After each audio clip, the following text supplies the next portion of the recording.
तो संसद का मॉनसून सत्र शुरू होगा तो दिल्ली में इतना बड़ा राजनीतिक भूचाल आ जाएगा, ये हमने किसी ने भी नहीं सोचा होगा।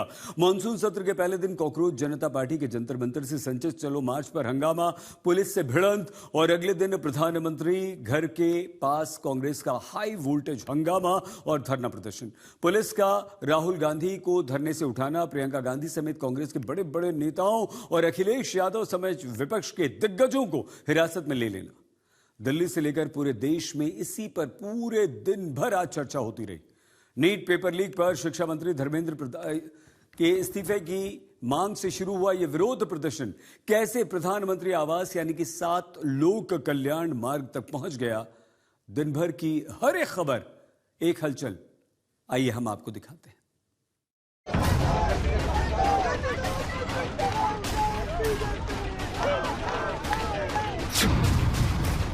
नीट पेपर लीक की लड़ाई पीएम आवास पर धरने तक आई।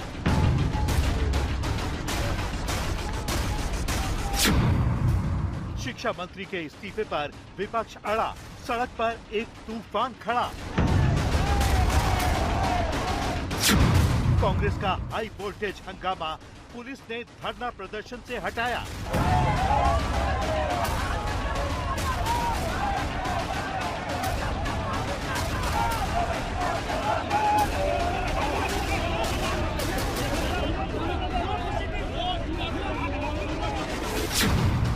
राहुल गांधी, प्रियंका और अखिलेश यादव समेत कई नेता हिरासत में।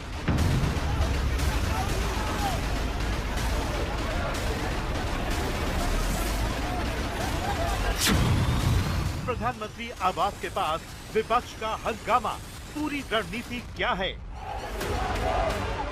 दिल्ली की सत्ता के सबसे ताकतवर केंद्र यानी 7 लोक कल्याण मार्ग यानी प्रधानमंत्री आवास के मुहाने पर जब देश की सबसे बड़ी विपक्षी पार्टी अपने दिग्गजों की पूरी फौज के साथ सड़क पर उतरती है तो ऐसा हंगामा मचता है कि दिल्ली से लेकर पूरे देश में चर्चा का विषय बन जाता है। क्योंकि दिल्ली पुलिस ने राहुल गांधी, प्रियंका गांधी, अखिलेश यादव समेत कांग्रेस और विपक्ष के कई बड़े नेताओं को न सिर्फ धरने से उठाया बल्कि इन सबको हिरासत में भी ले लिया और उन्हें बस में भरकर थाने ले गई। यहाँ पे जो तस्वीर 7 RCR यानी कि लोक कल्याण मार्ग में घट रही है, पीछे हमारे देखिए अखिलेश यादव और राहुल गांधी को कुछ इस तरीके से बस में भर के ले जाया जा रहा है। अखिलेश यादव हाथ देने की कोशिश कर रहे हैं, उनको भी डिटेन कर लिया गया है। मुकुल वासनिक वहाँ पे नजर आ रहे हैं और तमाम जो नेता है वो यहाँ पे नारेबाजी लगाते हुए इस बस पे आगे जाते हुए। आइए आपको बता दें कि जब राहुल गांधी और विपक्षी नेताओं को प्रधानमंत्री आवास के पास धरने से उठाने के लिए पुलिस ने घेरा बनाया और राहुल गांधी को हटाने की कोशिश की तो वो जमीन पर लेट जाते हैं। आप तस्वीरों में देख सकते हैं कैसे राहुल गांधी सड़क पर लेटे हुए हैं और पुलिस के साथ उनकी काफी देर तक जोर आजमाइश चलती रहती है। आखिर में पुलिस धरने पर बैठे नेताओं को उठाकर ले जाती है। Democracy in India is happening right now. Democracy in India is happening right now. कायर हैं, डरते हैं। बात कर रही है। हम नहीं डरते इनसे। ये हमसे अरे बात कर रही है वो यार। आपको बता दें कि राहुल गांधी, प्रियंका गांधी और अखिलेश यादव को दिल्ली पुलिस हिरासत में लेकर अलग अलग थानों में जाती है। इस बीच दिल्ली पुलिस हेडक्वार्टर की सुरक्षा भी बढ़ा दी जाती है। हर गेट पर पुलिस की भारी तैनाती कर दी जाती है। गुंडई और राजनीति गुंडागर्दी की उसका अंत यहाँ नहीं है।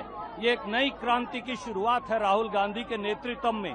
ये क्रांति अब बड़ी ज्वाला बनकर धधकेगी। आज फिर से दिल्ली पुलिस ने गृह मंत्री के इशारे पर, प्रधानमंत्री के इशारे पर बहुत ही कायरता पूर्वक तरीके से हमारे नेता राहुल गांधी को घसीटकर हिरासत में लिया। हमारी नेता प्रियंका गांधी को बदतमीजी कर और घसीटकर बस में जबरदस्ती ठूसा। हिरासत में लेने के बाद राहुल गांधी का पहला एक्स पोस्ट आता है जिसमें वो लिखते हैं कि मोदी जी हर जोर आजमा लो, सारी ताकत लगा लो। छात्रों के इंसाफ की ये लड़ाई अब रोके ना रुकेगी। पीएम आवास के पास दोपहर करीब 3:30 बजे से शुरू हुआ धरना प्रदर्शन शाम 6 बजे तक एक बड़े सियासी हंगामे में तब्दील हो जाता है। अब उसकी पूरी टाइमलाइन आपको दिखाते हैं। दोपहर करीब 3:30 बजे पीएम आवास के पास कांग्रेस का धरना। राहुल गांधी, प्रियंका गांधी, बाकी सांसदों नेताओं के साथ कांग्रेस अध्यक्ष मल्लिकार्जुन खड़गे के घर से बैठक करके अचानक मार्च करते हुए निकल पड़ते हैं और 7 लोक कल्याण मार्ग पर यानी प्रधानमंत्री के आवास वाली सड़क पर पीएम आवास से कुछ दूरी पर राहुल गांधी, प्रियंका गांधी, कांग्रेस अध्यक्ष मल्लिकार्जुन खड़गे समेत बाकी कांग्रेस के दिग्गज नेता धरने पर बैठ जाते हैं। राहुल गांधी जब धरना देते हैं तो वहां पर देखा गया कि वो सांकेतिक रूप से हथकड़ी वाला प्रदर्शन करते हैं, जहां राहुल गांधी समेत दूसरे कांग्रेस नेता हाथ में लॉक लगाने वाला थ्रेड बांध लेते हैं। अब राजनीतिक सवाल ये आता है कि अचानक पीएम आवास के पास पहुंचकर राहुल गांधी धरना क्यों देते हैं, उनकी मांग क्या है?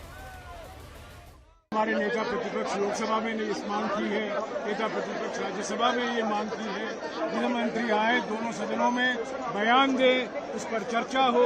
जिस तरीके से हमारे लोकतंत्र और हमारे संविधान पर हत्या हो रही है, जो हमारे युवाओं पर अत्याचार हो रहे हैं, उनके भविष्य पर अंधेरा छाया हुआ है, उस पर एक बयान दे। और हमारे शिक्षा मंत्री धर्मेंद्र प्रधान की इस्तीफे की मांग हम करीब 45 दिन से कर। लेकिन जब पीएम आवास के पास ही राहुल गांधी धरना देने लगते हैं तो इन सब के बीच दोपहर 3:45 पर राहुल गांधी को धरने से हटाने की अपील। अचानक दिल्ली पुलिस वहां पहुंचती है और राहुल गांधी से धरने से हटने के लिए कहा जाता है, लेकिन वो इनकार कर देते हैं। सरकार की तरफ से जितेंद्र सिंह भी राहुल गांधी से बातचीत करने के लिए पहुंचते हैं और फिर कांग्रेस के नेताओं को पुलिस हिरासत में लेकर पीएम आवास के पास वाले धरने से हटाना शुरू कर देती है। शाम 4 बजे केंद्रीय मंत्री जितेंद्र सिंह राहुल गांधी से बात करने पहुंचते हैं।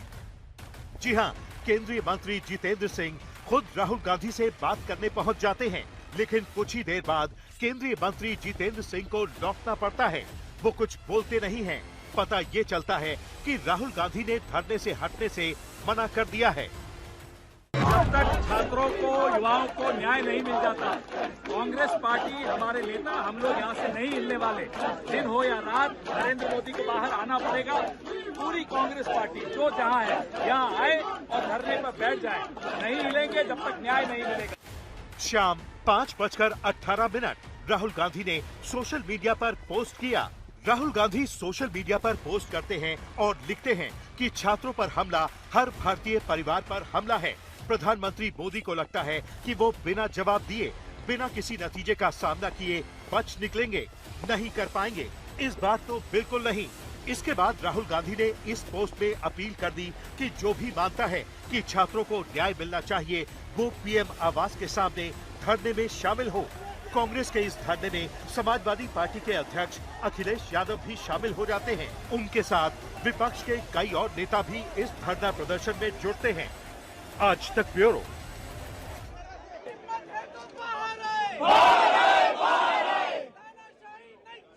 नहीं चलेगी, नहीं चलेगी, नहीं चलेगी, नहीं चलेगी, नहीं चलेगी, नहीं चलेगी, नहीं चलेगी, नहीं चलेगी।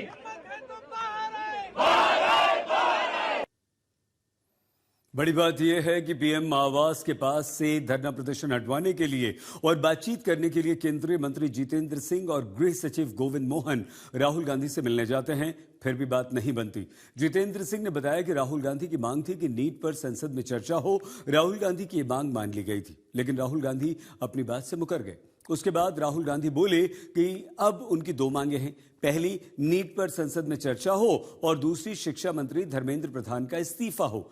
सरकार कह रही है कि जब छात्रों के हर मुद्दे पर संसद में हम चर्चा के लिए तैयार हैं, तो फिर कांग्रेस मुकर क्यों रही है? प्रधानमंत्री आवास के पास लोक कल्याण मार्ग पर दोपहर 3:45 बजे शुरू हुए कांग्रेस के धरने में प्रियंका गांधी नारे लगवाती हैं। तो इस बीच इस सवाल का जवाब सब जानना चाहते हैं कि आखिर सरकार ने तुरंत जब केंद्रीय मंत्री जितेंद्र सिंह को राहुल गांधी से बात करने भेजा तो राहुल क्यों नहीं माने? यहाँ पर आखिर क्या बात हुई? जवाब जो केंद्रीय मंत्री जितेंद्र सिंह ने दिया है उसे उनकी सोशल मीडिया पोस्ट से देखिए। जितेंद्र सिंह ने लिखा कि कुछ समय पहले पता चला कि कांग्रेस अध्यक्ष और राहुल गांधी, प्रियंका गांधी अचानक अकबर रोड के पास एक जगह पर धरने पर बैठ गए। जितेंद्र सिंह लिखते हैं कि सरकार ने उन्हें और केंद्रीय गृह सचिव गोविंद मोहन को राहुल गांधी से बात करने के लिए भेजा। जितेंद्र सिंह ने राहुल गांधी से अनुरोध किया कि वो अपना धरना खत्म कर दें, क्योंकि ये जगह धरने की नहीं है। यहाँ पर धरना देने से आम लोगों को काफी मुश्किल होगी। राहुल गांधी ने ये मांग रखी थी कि अगर सरकार संसद में नीट और उससे संबंधित आंदोलन के साथ जुड़े सभी विषय पर चर्चा के लिए मान जाती है तो वो अपना धरना तुरंत खत्म कर देंगे। कुछ ही देरी में सरकार के शीर्ष नेतृत्व की अनुमति लेने के बाद राहुल गांधी को यह भरोसा जितेंद्र सिंह की तरफ से दिया गया कि उनकी मांग को मान लिया गया है और सरकार नीट और उससे संबंधित आंदोलन के साथ जुड़े सभी विषय पर संसद में चर्चा करने को तैयार है। जितेंद्र सिंह के मुताबिक राहुल गांधी को जब ये सूचना पहुंचाई गई तो उन्होंने कहा कि वो इतने पर नहीं मानेंगे, बल्कि केंद्रीय शिक्षा मंत्री के इस्तीफे का भी भरोसा चाहा। राहुल गांधी ने कहा कि अब उनकी दो मांगे हैं, संसद में चर्चा और केंद्रीय शिक्षा मंत्री यानी धर्मेंद्र प्रधान का इस्तीफा। केंद्रीय मंत्री जितेंद्र सिंह के मुताबिक जब राहुल गांधी को याद दिलाया गया कि पहले उन्होंने केवल चर्चा की ही मांग की थी, तब राहुल गांधी ने कहा कि अब उनकी मांगे बदल गईं। जब राहुल गांधी को विनम्रता से ये बताने की कोशिश की गई कि उनके जैसे सीनियर लीडर को इतनी जल्दी अपनी बात से मुकर जाना शोभा नहीं देता, तो जितेंद्र सिंह लिखते हैं कि राहुल गांधी ने कहा कि ये उनकी मर्जी है। जब गृह सचिव ने राहुल गांधी को ये समझाने की कोशिश की कि ये जगह धरने के लिए अनुकूल नहीं, तो जितेंद्र सिंह के मुताबिक राहुल गांधी ने जवाब दिया कि ये भी उनकी मर्जी है, वो जहां बैठे। इसके बाद जितेंद्र सिंह ने लिखा है कि राहुल गांधी जैसे सीनियर नेता और नेता प्रतिपक्ष का अपनी बात से मुकर जाना दुर्भाग्यपूर्ण है और लोकतंत्र की हर मर्यादा के विपरीत है। जितेंद्र सिंह साफ कहते हैं कि सरकार नीट और उससे जुड़े आंदोलन के साथ सभी विषयों पर संसद में चर्चा करने के लिए तैयार है, लेकिन इसके विपरीत कांग्रेस ने अब तक इस गंभीर विषय पर औपचारिक चर्चा करने का कोई नोटिस नहीं दिया। जितेंद्र सिंह लिखते हैं कि राहुल गांधी का व्यवहार लोकतंत्र के उसूलों से मेल नहीं खाता है।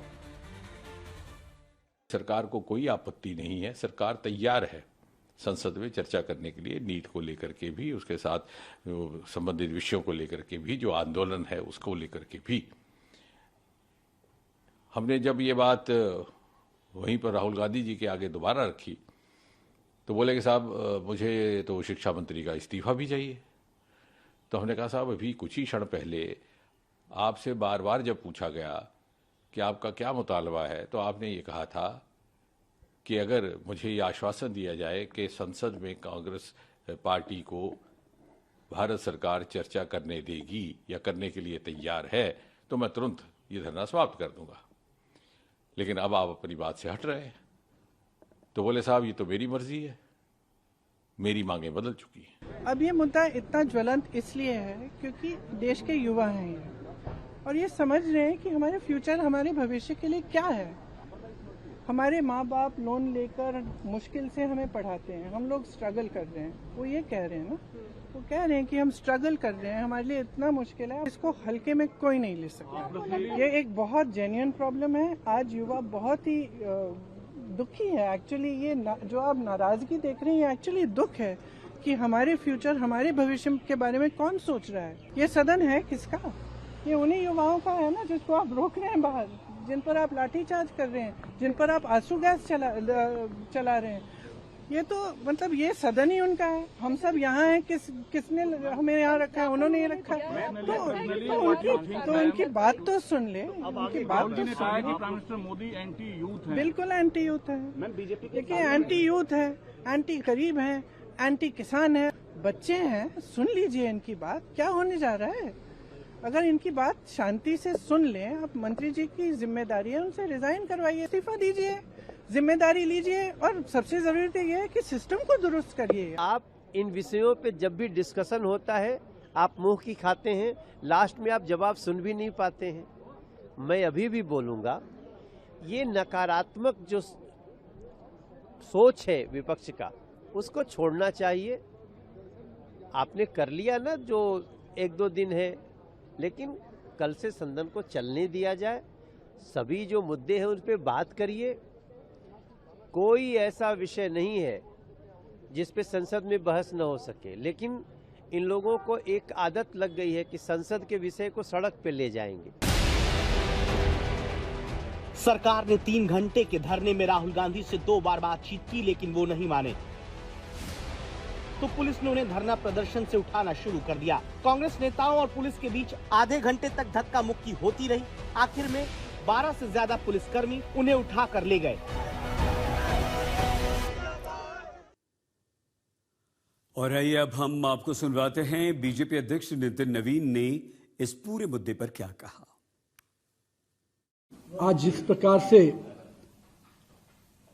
नेता प्रतिपक्ष राहुल गांधी ने कृत्य किया है वो पूरी तरह से अशोभनीय है, निंदनीय है।